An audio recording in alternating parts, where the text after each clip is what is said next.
నోటీసులు ఏంటంటే మనము ఎక్కడికైనా ఏదైనా తప్పులో నేరం చేసి పారిపోతుంటే అట్లాంటి వ్యక్తులకి లుకౌట్ నోటీసులు జారీ చేస్తుంటారు. మరి నందన వీళ్ళ విషయంలో దీన్ని ఎలా చూడాలంటారు? ఇప్పుడు వాళ్ళు మరి అక్కడ నుంచి వచ్చి ఇక్కడికి ఇండియాకి వచ్చి తలదాచుకునే పరిస్థితులు ఉన్నాయంటారా? లేకపోతే అక్కడ నుంచి ఇంకా వేరే ఎక్కడికైనా వెళ్ళే పరిస్థితులు ఉంటాయంటారా? ఏంటంటారు అసలు? ఇప్పుడు వాళ్ళు నందన కుటుంబం వాళ్ళు యూకే సిటిజన్స్ అమ్మా. అవును సార్. ఇండియన్ పాస్పోర్ట్ ఇచ్చేసేయాలి. ఇండియా పాస్పోర్ట్ లేదు వాళ్ళకి. ఇప్పుడు ఇండియాలో వచ్చి తలదాచుకోవడానికి లేదు, యూకేలోనే ఉండాలి. ఎందుకంటే ఇండియాకి వస్తే ఐదర్ వీసా మీద వస్తారు, లేకపోతే ఓసీఐ కార్డు మీద వస్తారు. ఇండియాలో కూడా కేసులు కట్టారు కనుక ఎయిర్పోర్ట్లోనే అరెస్ట్ చేస్తారు ఇండియాకి వస్తే. యూకే సిటిజన్స్ వాళ్ళు ఇండియన్ పాస్పోర్ట్ ఇచ్చేస్తారు. రివొకేషన్ ఆఫ్ ఇండియన్ పాస్పోర్ట్ అవుద్ది. మీరు ఎప్పుడైతే యూకే సిటిజన్స్ అవుతారో, American citizens, Canadian, Australian citizens అవుతారో, మన ఇండియాలో డబుల్ పాస్పోర్ట్ అనేది లేదు. ఇండియాలో ఉన్న వాళ్ళకి బయట దేశాలలో ఉండి వేరే కంట్రీ పాస్పోర్ట్ మీరు తీసుకునేటట్టయితే ఇండియా పాస్పోర్ట్ రద్దు అవుతుంది మీకు. అంటే మీకు ఇండియా నేషనల్స్ కాదు మీరు, అంటే మీరు భారతదేశ పౌరులు కాదు. మీరు వచ్చి దాచుకోవడానికి, తలదాచుకోవడానికి లేదు. మిమ్మల్ని ఎయిర్పోర్ట్లోనే అరెస్ట్ చేస్తారు వస్తే. మీ కుటుంబాల మీద కూడా కేసులు కట్టారు కన్స్పిరసీ కింద. సో ఇండియాలో ప్రాబ్లమ్స్లో పడ్డారు వీళ్ళు, ఎఫ్ఐఆర్లు అయినాయి. ఇప్పుడు యూకేలో కూడా జరుగుతాయి, అన్ని దగ్గర జరుగుతాయి. అంటే ఇక్కడ మీరు ఇందాక మాట్లాడిన దాంట్లో వాళ్ళ కుటుంబ సభ్యుల అకౌంట్స్లో కూడా మనీ వేయించారని చెప్పేసి వీళ్ళు బాధితులు అయితే ఎవరైతే ఉన్నారో వాళ్ళు చెప్తున్నారు సార్. మరి ఇక్కడ ఏంటంటే వాళ్ళ ఇంటి ముందుకెళ్ళి వీళ్ళు ఎందుకు వాళ్ళతో మాట్లాడట్లేదు, ఎందుకు వీళ్ళ మీద కూడా గట్టిగా తీసుకోవట్లేదు అంటారు సార్? ఇప్పుడు యూకేలో ఇంటి మీదకి వెళ్తే యూకేలో ఇంటి మీదకి వెళ్తే పోలీసులు పిలవచ్చు, ట్రెస్పాస్ అంటారు. మీరు సివిల్ కోర్టులో వేసుకోవాలి కేసులు, కానీ ఇంటికి వచ్చి గొడవలు పెట్టుకోవడానికి ఉండదు. ఇండియాలో చేస్తారు ఆ మాదిరి చేయొచ్చు. వాళ్ళ ఫ్యామిలీస్ ఎవరైనా ఉంటే వాళ్ళ దాంట్లో అకౌంట్లలో డబ్బులు వేస్తే వాళ్ళేమంటున్నారు, మాకు తెలియదు, మాకు వాళ్ళు వేయించారో మాకు తెలియదు, మాకు ఆ నేరంలో మేము భాగస్వాములం కాదంటే వాళ్ళని ఇబ్బంది పెట్టడానికి ఏమి ఉండదు. పోలీస్ వాళ్ళ మీద ఎఫ్ఐఆర్ కట్టి వాళ్ళని తీసుకొచ్చి పోలీస్ స్టేషన్లో తీసుకొచ్చి కాగ్నిజెన్స్ తీసుకొని కేసులు వాళ్ళ మీద ఛార్జ్ షీట్లు కట్టొచ్చు. అంతేగాని వాళ్ళు పోయేసి వాళ్ళ మీద ఇంటి మీద పోవడానికి ఉండదమ్మా. ఎందుకంటే వాళ్ళు యాక్టివ్ పార్టిసిపెంట్స్ కాదు కదా క్రైమ్లో. వాళ్ళ అకౌంట్లలో డబ్బులు వేయించింది ఆమె, అట్లా. అందుకని వాళ్ళ ఇంటి మీద పోవడానికి ఉండదు. అయినా వెళ్తారు, కానీ మళ్ళీ వాళ్ళు పోలీస్ ప్రొటెక్షన్ తీసుకోవచ్చు ఇండియాలో.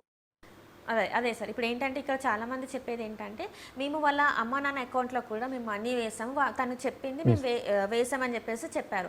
అండ్ ఇక్కడ చూసుకున్నట్టయితే ఇంకొంతమంది కొన్ని డాక్యుమెంట్స్ ఏవైతే వాళ్ళకి ఎన్నిసార్లు డబ్బులు పంపించింది, ఎంత అమౌంట్ పంపించింది, ఏమేమిటి అనేది కూడా వాళ్ళు పెద్ద పెద్ద ఫైల్స్ పట్టుకుని తిరుగుతున్నారు సార్.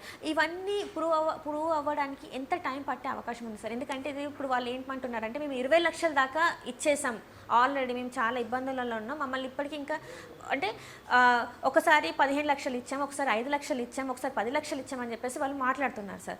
సో ఇప్పుడు మరి ఈ మనీ అంతా వెనక్కి వచ్చే అవకాశం ఉందంటారా? ఇప్పుడు ఎంతమంది అయితే ఇప్పుడు 100 మంది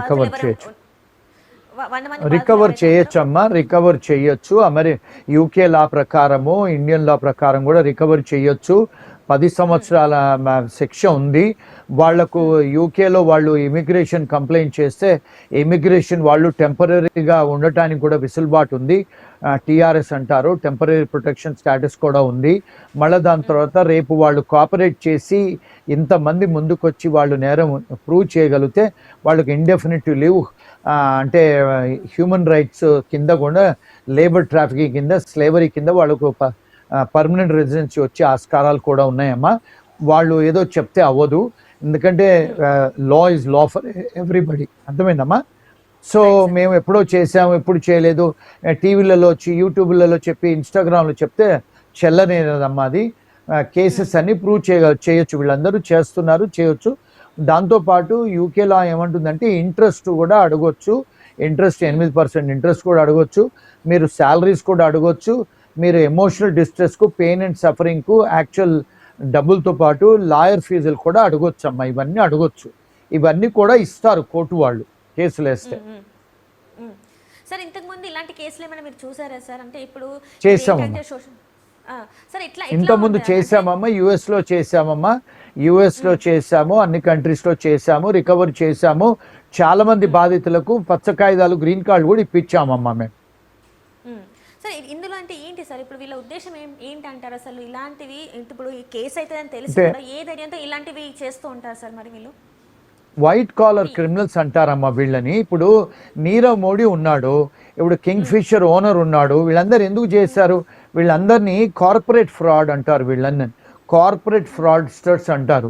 కంపెనీస్ పెట్టి వైట్ కాలర్ క్రిమినల్స్ అంటారు. మాకు లాలో చదివినప్పుడు క్రిమినాలజీ సబ్జెక్ట్లో కొంతమంది మర్డర్లు చేస్తారు, కొంతమంది అంటే బర్గ్లరీ, రాబరీ, డెకాయిటీ చేస్తారు, కత్తి పెట్టి మిమ్మల్ని మీ దగ్గర రాబరీ చేస్తారు, ఇంటికి వచ్చి దొంగతనాలు చేస్తారు. రెండో టైపు. మూడో టైప్ ఏంటంటే వైట్ కాలర్ క్రిమినల్స్, కంపెనీలు పెట్టి మోసాలు చేస్తారమ్మా. ప్రపంచవ్యాప్తంగా ఉంటారు వీళ్ళు. వైట్ కాలర్ క్రిమినల్స్ ఇలాగే చేస్తారు. మరి నందన విషయంలో ఇది ఎప్పటి వరకు ముందుకెళ్ళే అవకాశం ఉందంటారు సార్? ఇప్పుడు ఏంటంటే కేసులు అయితే ఫైల్ అమ్మాయి వీళ్ళు మరి 3 to 4 monthsలో అయిపోద్దమ్మా యూకేలో. ఇండియాలో టైం పట్టుద్ది, యూకేలో మాత్రం 3 to 4 monthsలో అయిపోద్ది.